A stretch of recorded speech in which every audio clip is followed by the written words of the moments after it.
Bom dia, boa tarde, boa noite. As horas mudam. A luz do sol adquire força e tons diferentes durante o dia. A noite traz a visão das estrelas que sempre estão lá no quase infinito azul do espaço. E parece que piscam seus segredos para nós que as contemplamos absortos na imaginação de quão belo será o universo infinito aos olhos de Deus que o criou com a força da sua palavra e que o mantém em permanente evolução para um dia esse universo ser um novo céu e uma nova terra. Mas Deus espera que essa nova terra seja habitada por um homem novo. Quer dizer, que as pessoas sejam boas, verdadeiras, justas, amorosas, fraternas. E que façam a vida em harmonia de forma respeitosa e cuidadosa de uns para com os outros, e de todos com o ambiente em que vivem. Acontece que não é bem isso que está acontecendo com o nosso planeta, sob as mãos da humanidade. As guerras, a violência, as maldades de umas pessoas com as outras, o egoísmo, o individualismo, a pobreza causada pela ganância dos ricos que querem ficar cada vez mais ricos à custa da expropriação dos direitos dos outros, a destruição da natureza. Tudo isso está em completa oposição à ideia de um universo belo para se contemplar, de um planeta Terra agradável para nele se viver. A nossa casa comum, expressão usada pelo saudoso e querido Papa Francisco na sua carta Laudato Si, está sendo destruída pelos próprios seres humanos. Se não forem tomadas as medidas urgentes e profundas que os cientistas estão recomendando, a vida na Terra vai se tornar inviável, seja por falta de alimentos, seja por produzir alimentos infestados de agrotóxicos que causam doenças e morte, seja porque o ar ficou poluído com gases tóxicos, porque as águas foram contaminadas e se tornaram impróprias para consumo, seja porque as florestas morreram, as árvores secaram, as flores sumiram, os animais pereceram, e o planeta virou um deserto de areia quente e ar escaldante.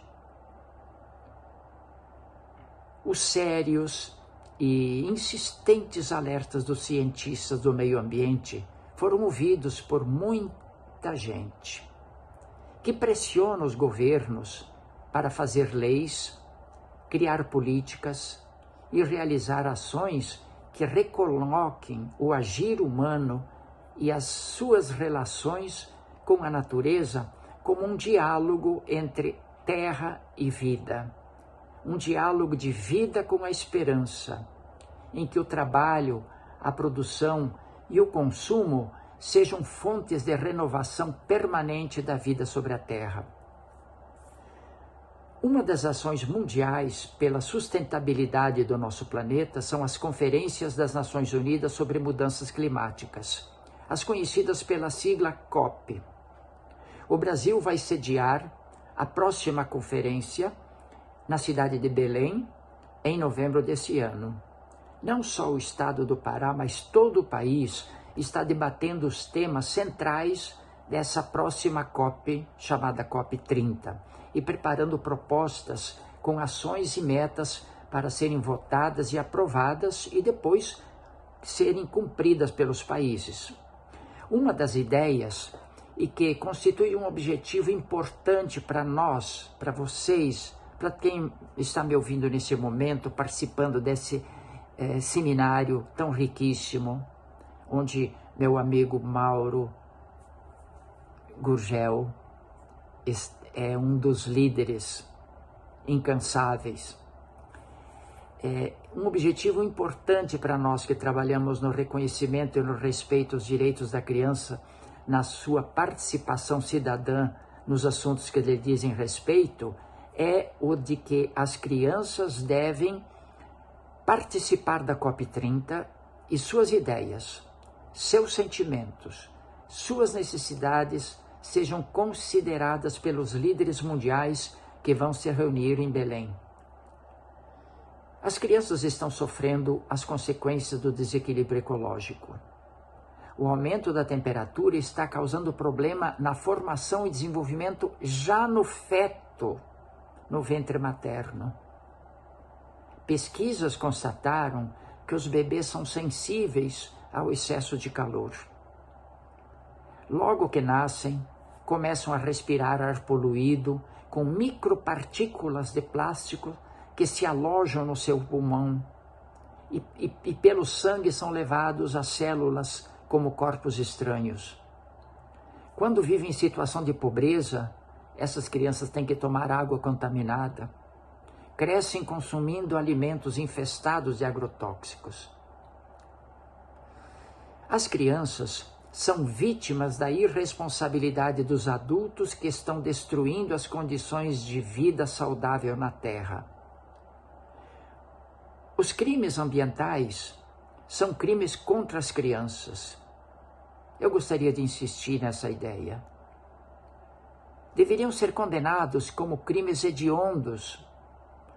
Vejam bem, meus amigos e amigas, a Lei 8.072 do ano de 1990, portanto, de 30 anos, 35 anos, eu dizia que a Lei 8.072 de 1990 considera crime hediondo o estupro, a exploração mediante sequestro, o homicídio, latrocínio, a exploração sexual de crianças e adolescentes, de pessoas com deficiência. Não seria igualmente grave continuar contaminando o ar com gases tóxicos, com queimadas criminosas, poluindo a água dos rios e infestando os peixes com mercúrio, acabando com a água dos rios pela destruição das florestas, de sorte que as comunidades e povos indígenas e ribeirinhos não consigam mais viver em seus habitats destruído pelo garimpo ilegal e pelos processos depredatórios do meio ambiente? Pois tudo isso não apenas reduz a qualidade de vida e causa doenças, mas afeta gravemente o desenvolvimento intelectual e físico e emocional das crianças. Temos que levar para a COP30 a denúncia dos crimes ambientais que estão prejudicando a qualidade de vida das crianças, mas levar também o anúncio de medidas que estanquem e reduzam as ações depredatórias da natureza. Mais do que levar denúncia e anúncio, nós temos que levar as próprias crianças com suas vozes potentes, com seus olhares sensíveis, com seus gestos de vida e esperança, de que é possível, sim, desde que os governos queiram, fazer uma terra de mais vida. Porém, não basta que os adultos de hoje tomem as decisões e realizem ações de proteção do planeta. É preciso formar as novas gerações para que, desde crianças e durante toda a vida, elas tenham a compreensão do manancial da natureza. Um manancial que precisa ser conhecido, respeitado, utilizado adequadamente, protegido e amado. Por isso é preciso realizar a alfabetização ecológica.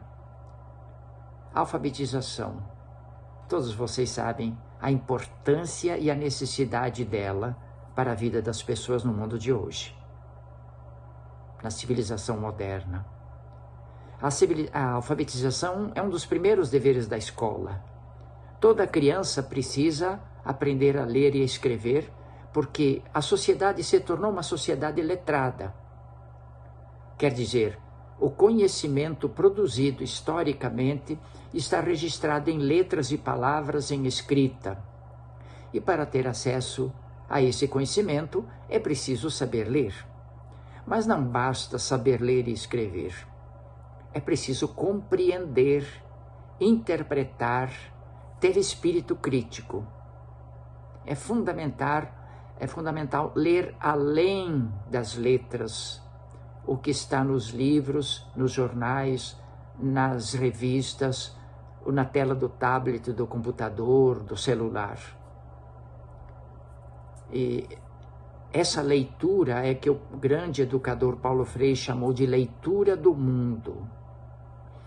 O leitor verdadeiro é aquele que não se prende ao escrito, mas vai além dele, além das palavras, além das frases. Ele capta o sentido do que está escrito e sabe discriminar o falso do verdadeiro, a verdade da mentira, separar a correta orientação do engano.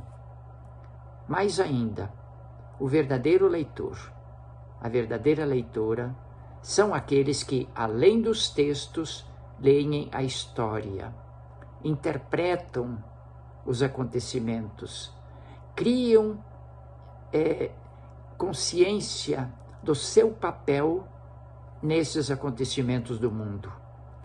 Um ramo dessa habilidade da leitura do mundo é a alfabetização ecológica. Eu quero dizer, essa expressão é conhecida de todos, a capacidade de ler, interpretar e ter atitude crítica e participativa nas questões da qualidade de vida no planeta Terra. Essa alfabetização deve começar desde a primeira infância, isto é, em casa, na comunidade, na rua, no bairro, na creche, na pré-escola, com as crianças até 5 anos de idade e no ensino fundamental dos 6 aos 14 anos. Por quê?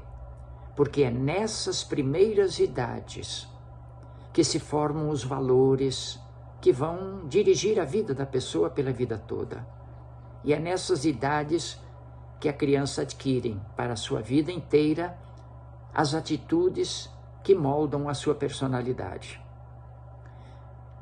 Além disso, as crianças são capazes de despertar nos seus pais o cuidado com a natureza, a correta destinação do lixo, a conservação da água, a poupança da energia elétrica, a reciclagem. Para isso, é preciso que as crianças não sejam trancadas em casa nem num estabelecimento de educação. Elas precisam estar também com a natureza. A institucionalização das crianças derivada do cuidado que a gente tem em protegê-las e educá-las, mas o medo, né, desse risco dessas crianças passarem por acidentes, sequestro ou morte na rua. Mais ainda, a tecnologia digital presente nas telas da televisão, do computador, do tablet, dos videogames, dos celulares, acabaram emparedando as crianças, isto é, as colocaram dentro de 4 paredes e as afastaram da natureza. Por isso, vale a pena ler o livro de Richard Lowe, que ele fala sobre a volta à natureza para as crianças, e ele criou aquela expressão que ficou famosa, que expressa o sofrimento físico e mental das crianças privadas do contato com a natureza. A expressão é síndrome do déficit de natureza. Não haverá alfabetização ecológica se não se devolver a natureza para as crianças e as crianças para a natureza. A natureza é uma excelente e necessária professora. Ela ensina a conviver em harmonia com as suas forças e energias, com a diversidade imensa presente em todas as coisas, com os contrastes e com as possibilidades inesgotáveis. As famílias, os grupos de jovens, as professoras, os professores devem levar as crianças para os parques, para as matas, para os riachos e lagos, à sombra das árvores, que elas possam estar soltas e livres ao vento, balançar-se nos cipós, subir em árvores, fazer experiências com água e barro, sentir a dureza das pedras e a maciez dos gramados, observar bichinhos embaixo de folhas secas e úmidas, canalizar filetes de água em taquaras e bambus, moldar objetos e animaizinhos com barro, semear, ver crescer, quem sabe até colher. Os únicos animais com os quais as crianças têm possibilidade de brincar são os cães, os cachorros e, eventualmente, ter gatos em casa.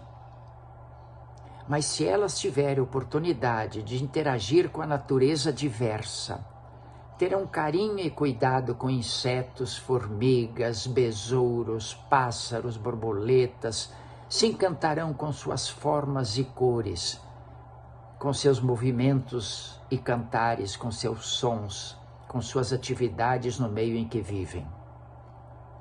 E terão curiosidade de pesquisar qual o hábitat desses pequenos animais e o papel deles na natureza.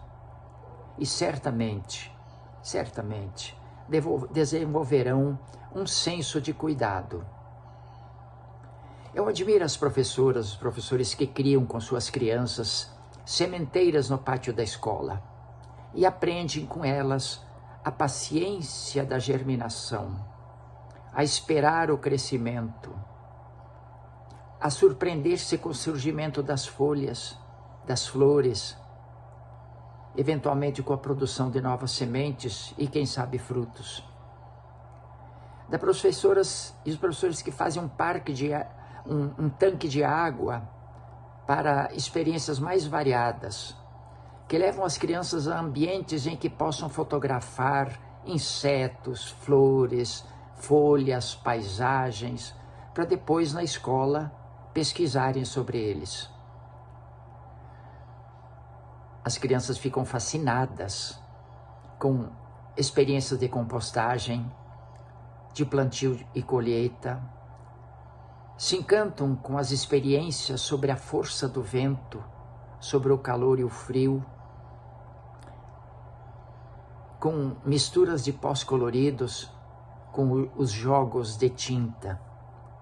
Pode-se dizer com segurança que as crianças são cientistas desde que nascem, porque elas observam tudo o que as rodeia e pesquisam com curiosidade para descobrir, para conhecer, para tirar conclusões.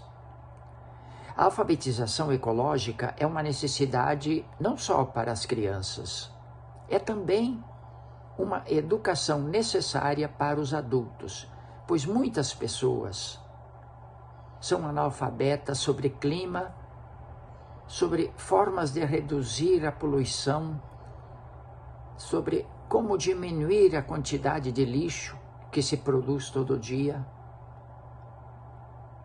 Tem pouco conhecimento sobre formas de poupar energia, não conhecem quase nada sobre substituição da matriz energética, sobre aproveitamento da energia solar, sobre reciclagem, compostagem, plantio direto, separação doméstica do lixo, coleta seletiva.